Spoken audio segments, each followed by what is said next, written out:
आज की क्लास में हम मेंडल की लॉज पर आधारित कुछ प्रैक्टिकल्स में न्यूमेरिकल प्रॉब्लम्स हम करेंगे। उससे पहले कुछ टर्म्स और कुछ लॉज जो मेंडल ने प्रतिपादित की थी उसके विषय में भी हम पढ़ेंगे। मेंडल को आनुवंशिकता का जनक माना जाता है, फादर ऑफ जेनेटिक्स माना जाता है। और जैसा कि आपको पता है कि मेंडल्स ने सारे अपने प्रयोग मटर पे किए थे और उनसे जो निष्कर्ष उन्होंने निकाले उससे कुछ आनुवंशिकता के नियम प्रतिपादित किए। इन नियमों के उनके अनुसार प्राणियों में उपस्थित जो लक्षण होते हैं उनके लिए कुछ कारक जिम्मेदार होते हैं और ये कारक गुणसूत्रों पर उपस्थित होते हैं। मेंडल ने इन्हें कारक कहा था, परंतु अब आधुनिक समय में इन्हें जीन्स कहा जाता है।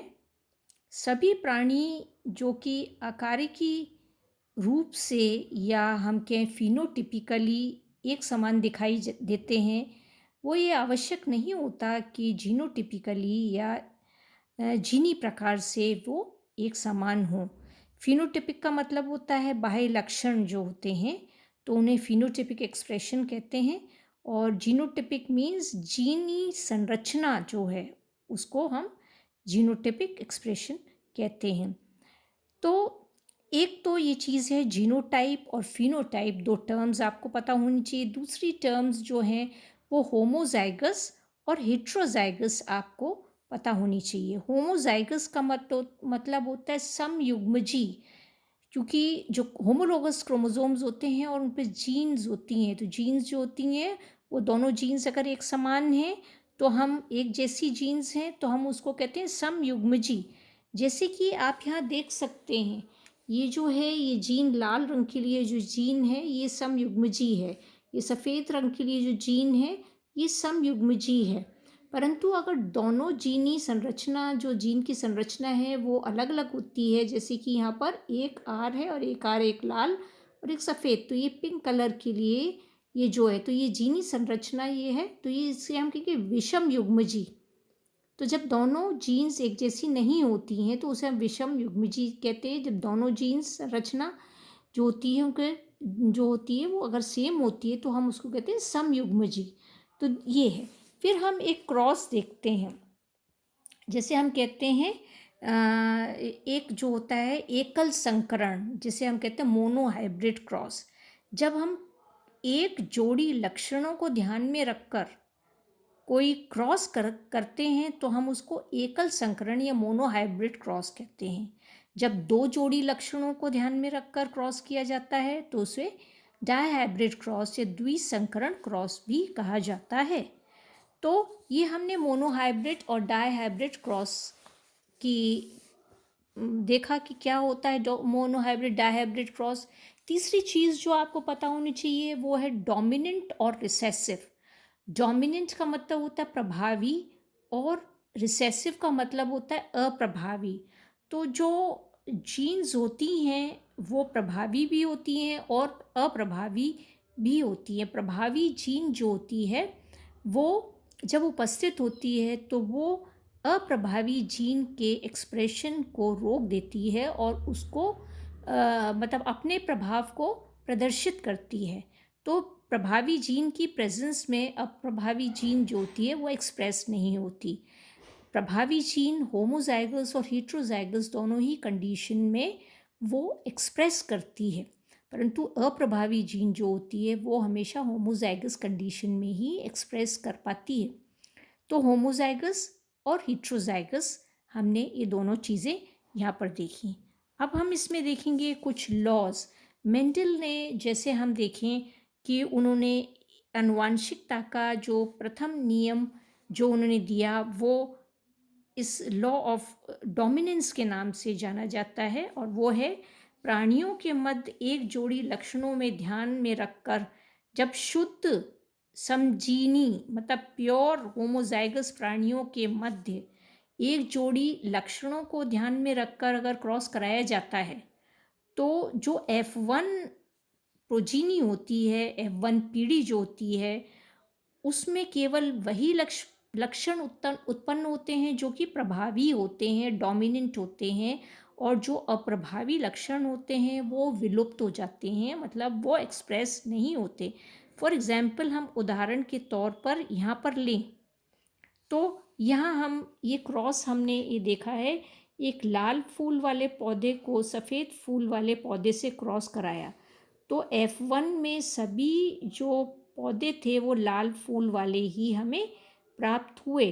तो क्योंकि लाल रंग, फूल का जो लाल रंग है वो सफ़ेद रंग पर प्रभावी है, और इसलिए जो सफ़ेद रंग का ये रिसेसिव कैरेक्टर है, तो ये एक्सप्रेस नहीं हुआ F1 जनरेशन में, और ये डोमिनेंट रेड कलर जो है वो यहाँ पर एक्सप्रेस हुआ है। तो ये RR जबकि रिसेसिव जीन है पर इसका एक्सप्रेशन यहाँ नहीं आएगा, और डोमिनेंट जीन ही एक्सप्रेस होती है। तो ये सभी पौधे F1 पौधे जो होते हैं उनमें फूल जो होते हैं वो लाल रंग के ही होते हैं। तो अब ये हमने देखा कि ये डोमिनेंस, लॉ ऑफ डोमिनेंस है कि डोमिनेंट कैरेक्टर ही एक्सप्रेस होता है। अब हम देखें नेक्स्ट जो है, जब उन्होंने F1 इंडिविजुअल्स जो थे, F1 प्रोजीनी की सेल्फिंग कराई, जो यहाँ देख रहे हैं आप RR, ये F1 प्रोजीनी क्या थी, यहाँ RR थी। तो F1 प्रोजीनी की जब उन्होंने सेल्फ फर्टिलाइजेशन कराया तो क्या हुआ, तो ये सभी लाल थे। अब ये देखिए आप, इसके गेमीट्स बनते हैं, दो प्रकार के होते हैं, एक R गेमीट होगा, दूसरा R होगा, युग्मक बनते हैं। दूसरी यहाँ देखिए, यहाँ भी R होगा, यहाँ भी R, मेल फीमेल माना है इनको। तो आप देखिए, अब इनका क्रॉसिंग देखिए आप, तो जब यहाँ हमने क्रॉस कराया R को R से तो लाल मिला, R को स्मॉल r से कराया तब भी हमको लाल मिला, क्योंकि ये R कलर की, रेड कलर की जीन डोमिनेंट है। फिर स्मॉल r को जब R से कराया, कैपिटल R से, तब भी हमको लाल रंग का ही मिलेगा, क्योंकि यहाँ पर लाल रंग की जीन डोमिनेंट है ओवर वाइट। अब हमने R को स्मॉल r से कराया, तो क्योंकि होमोजाइगस कंडीशन में आ गई अब ये रिसेसिव जीन, तो ये सफ़ेद होगा। तो यहाँ पर हमने F2 में क्या देखा, जो रेशियो है वो 3 तो लाल हैं और 1 सफ़ेद है, ये वाला। तो ये हमारा, ये यहाँ पर जो रेशियो F2 PD का यहाँ पर ये 3:1 का यहाँ है। अब इससे हम क्या निष्कर्ष निकालते हैं, इन्होंने जो ये परिणाम प्राप्त हुए इसको देखकर मेंडल ने अपना तीसरा नियम प्रतिपादित किया, जो कि था पृथक्करण का नियम।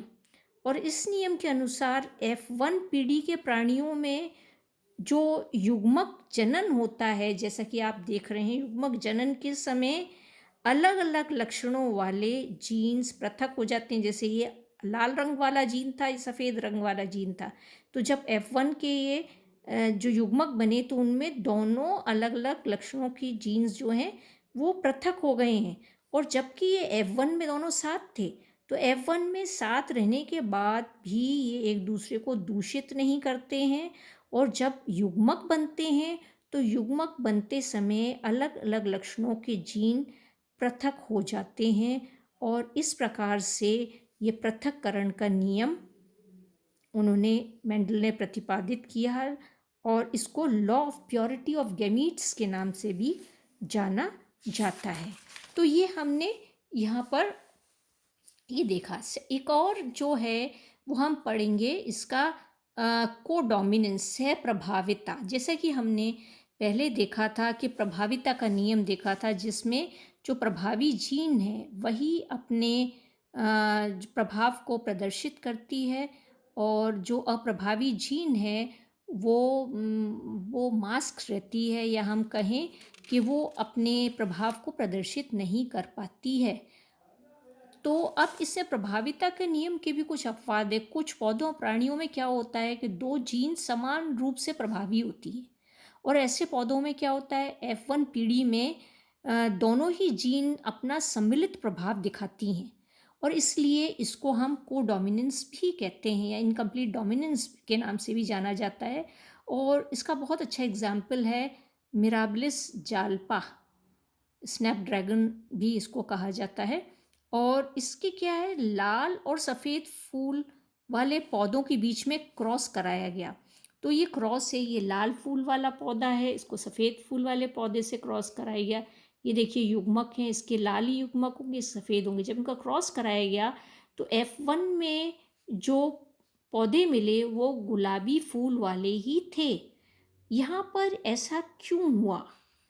यहाँ पर ऐसा इसलिए हुआ कि लाल रंग की जीन और सफ़ेद रंग की जीन दोनों ही समान रूप से प्रभावी हैं, इसलिए जो दोनों जीन्स अपना अपना यहाँ प्रभाव दिखा रही हैं, इसलिए जो रंग है वो ना तो लाल है ना सफ़ेद है और वो गुलाबी रंग के फूल हमें यहाँ पर प्राप्त होते हैं। तो यहाँ पर हमने आज मोनोहाइब्रिड क्रॉस के जो पर आधारित जो मेंडल ने नियम प्रतिपादित किए थे वो पढ़े हैं। नेक्स्ट क्लास में हम इससे संबंधित कुछ मोनोहाइब्रिड क्रॉस पे बेस्ड हम कुछ न्यूमेरिकल प्रॉब्लम्स करेंगे।